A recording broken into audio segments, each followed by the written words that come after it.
धर्म, भक्ति और आस्था की राह पर साथ चलने के लिए वेद मंत्रा चैनल को चुनें और अपडेट्स पाने के लिए बेल आइकॉन दबाना ना भूलें।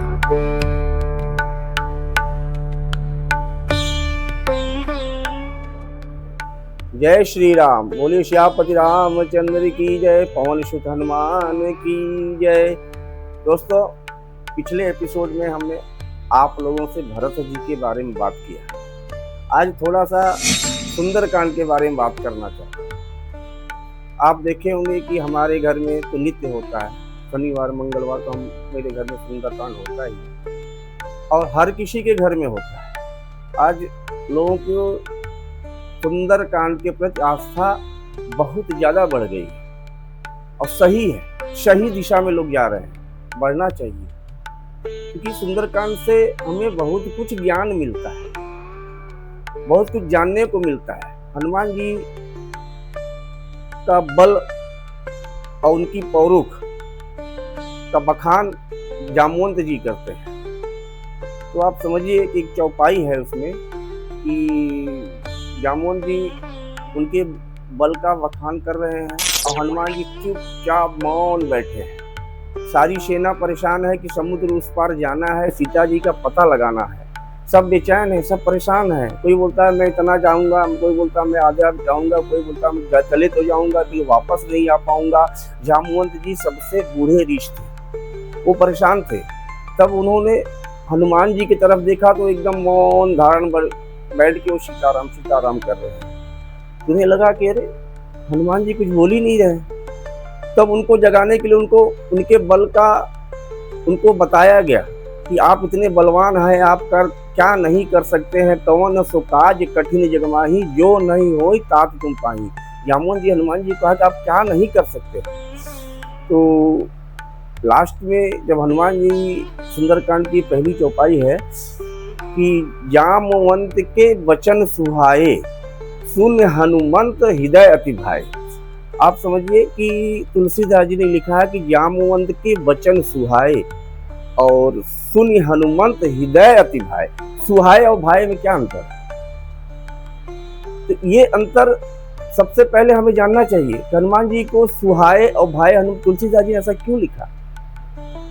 इसका मतलब ये होता है कि जामवंत जी ने हनुमान जी से उनकी बल पौरुष उनका वर्णन किया, उनको अच्छा लगा। हाँ ठीक है, आप मुझे वर्णन कर रहे हैं।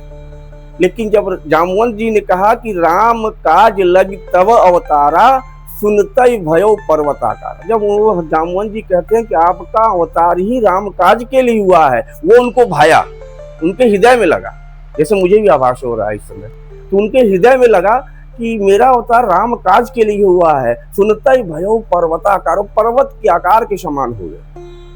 तो आप समझिए कि ये शब्द जो तुलसीदास जी एक एक वर्ड लिखते हैं वो हमें समझना चाहिए कि सुहाए और भाई में क्या अंतर है।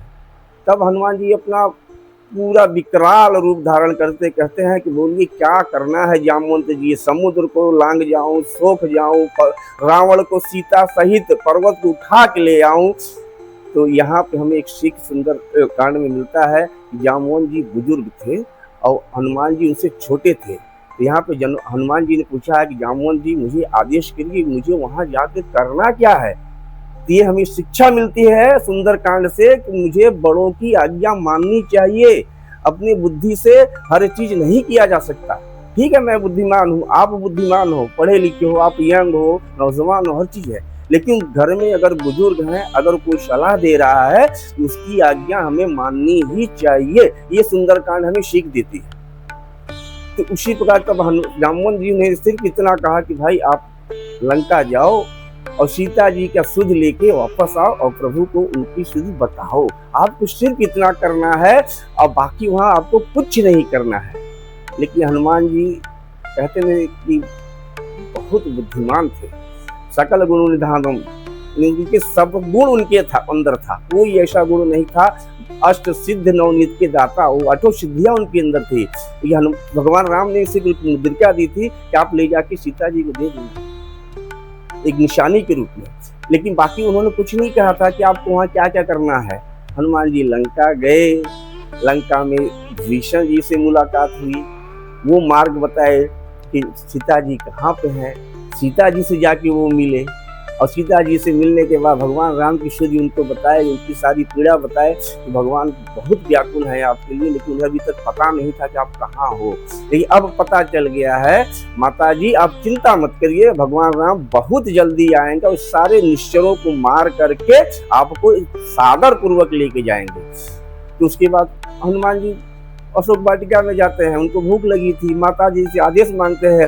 तो माता जी कहती है, सोचिए अब देखिए एक लाइन मैं आप लोगों को बता रहा हूँ कि हनुमान जी कितने बुद्धिमान हैं, कितने बलवान हैं। उन्होंने सब कुछ दिखा दिया वहीं अशोक वाटिका में सीता माता को। फिर भी माता जी से आदेश मांगते हैं कि माता मुझे भूख लगी, आपका आदेश हो, मैं थोड़ा सा फल खा लूँ, बहुत अच्छे फल दिख रहे हैं।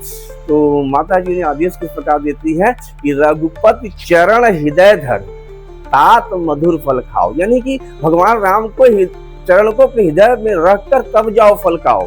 देखिए हम आपको कहीं चलते हैं कि कोई काम करने चलते हैं तो भगवान राम को ही भूल जाते हैं, मैं कर लूंगा। जब मैं करने लगता हूँ तो वो काम कभी नहीं पूरा होता है। ये अपने दिमाग में बैठा लीजिए, जो भी काम करना है। मैं एक बार पिछले एपिसोड आप लोग को बताया भी था कि श्री राम जय जय राम ये बहुत बड़ा मंत्र है। आप इस मंत्र का जाप करके कोई भी काम करेंगे आपका पूरा होगा। इसीलिए माता जी ने उनको कहा कि रघुपति चरण हृदय धर तात मधुर फल खाओ, जाओ तात मधुर फल खाओ तुम। तो आगे का रोल हनुमान जी को पता था। फल खाए, पेड़ तोड़े, राक्षस आए, रावण का पुत्र आया, उसको मारे और उसके बाद हनुमान जी जाके रावण को ज्ञान भी दिए कि रावण ठीक है तुम बुद्धिमान हो, पंडित हो, हर चीज के ज्ञाता हो, लेकिन तुमने अपराध किया है, पराई स्त्री का हरण किया है, जो कि सबसे बड़ा दोष है। दोस्तों मैं आप लोगों को एक सबसे बड़ी बात बता रहा हूँ कि कभी भी जीवन में अहंकार नहीं करना चाहिए। रावण अहंकारी था, उसके अंदर घमंड था। उसको लगा कि एक बंदर मुझे ज्ञान दे रहा है, इसका ईगो हर्ट हो रहा था कि एक बानर मुझे शिक्षा दे रहा, मैं इसकी बात सुन रहा हूँ। तो उसने पूछा है हनुमान जी से, बंदर तू मुझे बता तुम हो कौन जो मुझे इतना ज्ञान बांट रहे हो। तो लगे हनुमान जी को तो कभी वो सोचे ही नहीं थे कि मैं हूँ कौन। उनको अपना परिचय खुद नहीं मालूम था। वो परेशान हो गया कि मैं क्या बताऊं रावण को कि मैं कौन हूँ।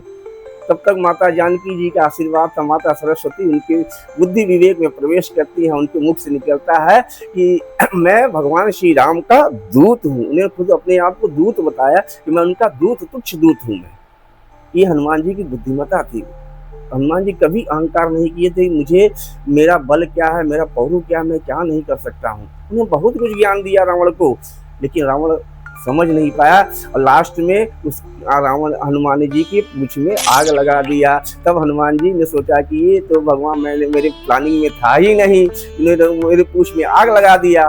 तो उसी पूंछ से हनुमान जी पूरे लंका में आग लगा दिए। आग लगा के समुद्र में कूद गए और जाकर के अपनी आग को बुझाई, अपने श्रम को बुझाया और सीधा वापस जाके माता जी से मिलके फिर पुनः भगवान राम के पास पहुंच गए और भगवान राम को सारी शुद्धि बताई। और अब समझिए कि सुंदर कांड का नाम सुंदर कांड क्यों दिया गया। आप सोचिए कि हनुमान जी सीता जी से मिलके और भगवान राम की शुद्धि बताते हैं कि सीता जी माता का उस समय ये स्थिति थी कि मैं अपने शरीर को त्याग दूं। उसी समय हनुमान जी पहुंचे।